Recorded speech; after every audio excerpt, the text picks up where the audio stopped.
3 பஞ்சகவ்ய விளக்கு சின்ன சின்னதாக பச்சை கற்பூரங்களை தூவி விட்டுருங்க. வெண்கடுகு அது மேலே ஒரு 2 ஸ்பூன் தூவி விட்டுருங்க. இப்போ இந்த 3ம் சேர்ந்து எரிய விடுங்க. எரிய விட்டோன்னையும் பஞ்சகாவிய விளக்குங்கிறது பசு சாணத்தினால் தயாரிக்கப்பட்ட ஒரு கூட்டு பொருள். இது முழுவதும் எரிஞ்சு சாம்பலாகும் தன்மையுடையது. இதன் எரிஞ்சதுக்கு பிறகு இதில் கங்கு உருவாகும்.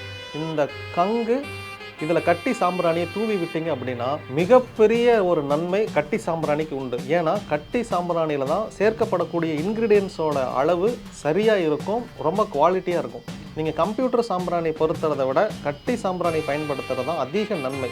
அதனால் இப்போ இந்த கட்டி சாம்பிராணியை போடுறதுக்கு கறி கட்டை வேணும். இப்போ யார் வீட்லேயுமே கறிக்கட்டை இல்லை. அதனாலேயே இந்த வழக்கு ஒளிஞ்சு போயிடுச்சு. யாருமே கட்டி சாம்பிராணி யூஸ் பண்ணல. என்றைக்கு நீங்கள் பஞ்சகாவிய விளக்கை பயன்படுத்த ஆரம்பிச்சிட்டிங்களோ இப்போ உங்களால் கட்டி சாம்பிராணி போட முடியும்.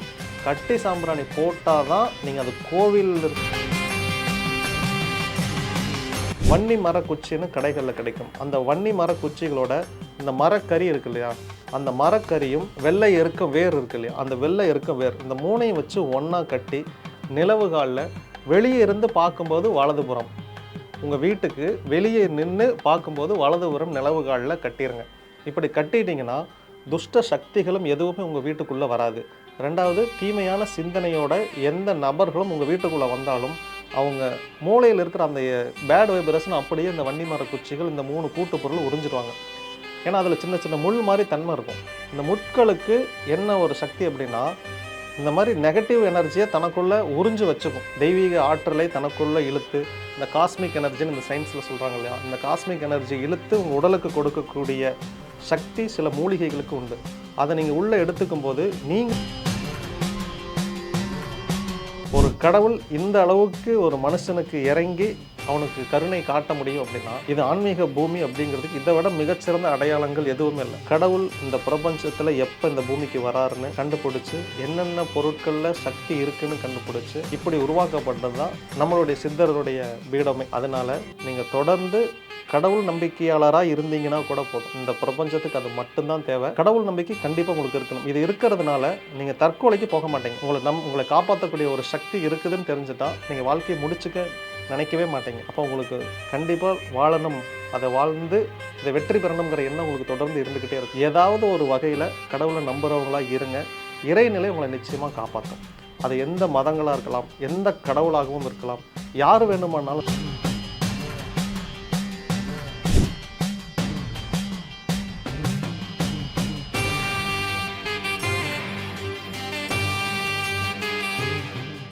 கிழக்கிய சித்த நமோ நமக. கண் திருஷ்டி நீங்கள் பஞ்சகவ்ய விளக்கு சிறப்பு வழிபாடு இதை எப்படி செய்யணும் அப்படின்னா, எளிமையாக உங்கள் வீட்டில் ஒரு தூபக்கால் எடுத்துக்கோங்க. 3 பஞ்சகவ்ய விளக்கு சின்ன சின்னதாக பச்சை கற்பூரங்களை தூவி விட்டுருங்க. வெண்கடுகு அது மேலே ஒரு 2 ஸ்பூன் தூவி விட்டுருங்க. இப்போ இந்த 3ம் சேர்ந்து எரிய விடுங்க. எரிய விட்டோன்னையும் பஞ்சகாவிய விளக்குங்கிறது பசு சாணத்தினால் தயாரிக்கப்பட்ட ஒரு கூட்டு பொருள்.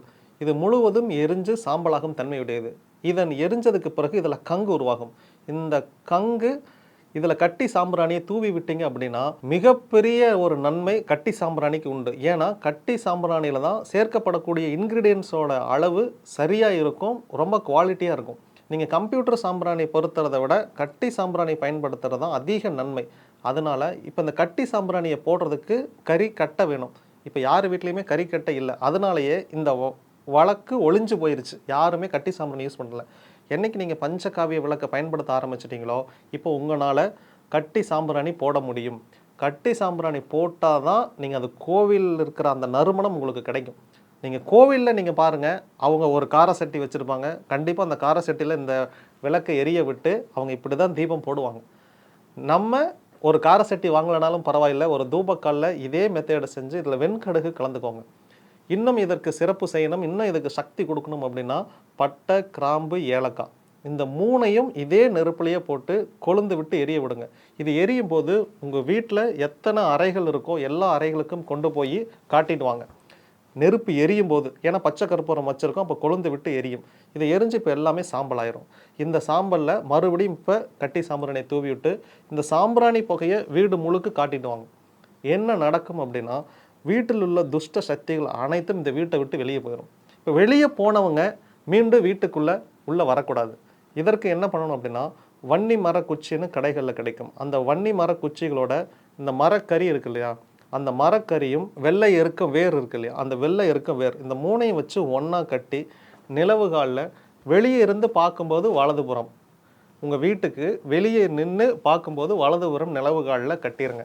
இப்படி கட்டிட்டீங்கன்னா துஷ்ட சக்திகளும் எதுவுமே உங்கள் வீட்டுக்குள்ளே வராது. ரெண்டாவது, தீமையான சிந்தனையோட எந்த நபர்களும் உங்கள் வீட்டுக்குள்ளே வந்தாலும் அவங்க மூளையில் இருக்கிற அந்த பேட் வைப்ரேஷன் அப்படியே இந்த வன்னி மர குச்சிகள் இந்த 3 கூட்டு பொருள் உறிஞ்சிடுவாங்க. ஏன்னா அதில் சின்ன சின்ன முள் மாதிரி தன்மை இருக்கும். இந்த முட்களுக்கு என்ன ஒரு சக்தி அப்படின்னா, இந்த மாதிரி நெகட்டிவ் எனர்ஜியை தனக்குள்ளே உறிஞ்சு வச்சுக்கும். அதனால தான் முள் காட்டை யாரும் வாங்க மாட்டாங்க. நீங்கள் பார்த்துருக்கீங்களா? விவசாயிகளே முள் இருக்கிற இடத்த தேர்வே செய்ய மாட்டாங்க. அங்கே முள் தான் விளையுது அப்படிம்பாங்க. ரெண்டாவது, முள்ளுங்கிறது வந்து ஒரு பாவம் அப்படின்னு ஒரு தன்மை இருக்குது, ஒரு பொருள் இருக்குது. அதனால் இது என்ன அர்த்தம் அப்படின்னா, நெகட்டிவ் எனர்ஜியை தனக்குள்ளே இழுத்து வச்சுக்கும். இந்த முள்ளாக ஒரு செடி, இப்போ வாஸ்து பொருட்கள் சினிமா படங்கள் எல்லாம் கூட இப்படி உரண்ட மாதிரி இருக்கும். அந்த செடியை வீட்டில் வளர்த்துங்க, ரொம்ப நல்லது அப்படிம்பாங்க. அது என்ன நடக்குதுன்னா அதுவும் அதே தான். அந்த நெகட்டிவ் எனர்ஜி பூரா அந்த தாவரம் வாங்கி தனக்குள்ளே வச்சுக்கும். அது இப்போ ஒரு வாஸ்து ப்ராடக்டாகவே மாறிடுச்சு. எல்லாருமே இந்த புதுசாக ஒன்று சொல்கிறாங்கன்னா ஒரு விஷயத்தை கண்டுபிடிச்சிட்டாங்க அப்படின்னு தான் அர்த்தம். இந்த முள் தன்மையுடைய பொருட்கள் தான் இந்த மாதிரி நடக்கும். வீட்டில் ரோஜா செடி வளர்த்துறதுமே ரொம்ப நல்லது. சில மருதாணி செடிகளில் இந்த மாதிரி முள்ளுள்ள செடியாக பார்த்து அந்த ப்ரீடை நீங்கள் வளர்த்துனீங்கனாலும் இந்த கண் திருஷ்டி வந்து முழுவதும் நீங்கிடும். அந்த மருதாணிக்கு பாசிட்டிவ் எனர்ஜியை கொடுக்கக்கூடிய சக்தியும் நெகட்டிவ் எனர்ஜியை அகற்றக்கூடிய சக்தியும் உண்டு. என்னை எப்போதுமே எல்லா வீடியோவும் நீங்கள் எடுத்து பாருங்கள். என் கைகளில் இந்த 1 வருடம் போட்ட அனைத்து வீடியோலையுமே மருதாணி வச்சுருப்பேன். ஏன்னா மிகச்சிறந்த கண் திருஷ்டி பரிகாரம். நம்ம இன்றைக்கி ஒரு வீடியோ போடுறோம், இதை ஒரு 50,000 பேர் பார்க்குறாங்கன்னா இந்த 50,000 பார்வை கண்ணுமே என் மேலே படும். ஐயா இப்படி இருக்கிறாரு, ஐயா டெவலப் ஆகிட்டாரு. ஸோ இது மனிதனுடைய இயல்பு. அவன் இப்படி தான் நினைப்பான். அப்போ என்ன பண்ணணும்னா, என்ன நான் தான் தற்காத்துக்கணும். அப்போ நான் கண்டிப்பாக இந்த தூபம் போடணும், நான் கண்டிப்பாக மருதாணி வைக்கணும், என்னை நான் ப்ரொடெக்ட் பண்ணணும். என்னை ப்ரொடெக்ட் பண்ணுறதுக்கு என்னென்னலாம் வாஸ்து பொருட்கள் இருக்கோ அதை வச்சு நான் தான் என்னுடைய செக்யூரிட்டியை பலப்படுத்திக்கணும். ஜெட்+ பாதுகாப்பு வரைக்கும் நான் தான் போட்டுக்கணும். ஏன்னா நான் என்னைக்கு 50,000 பேர் முன்னாடி பேச போயிட்டனோ, இனி மொத்த கண்ணும் நம்மளை வாட்ச் பண்ணணும். இதுக்கு நாம் தான் தகுதியாகணும்.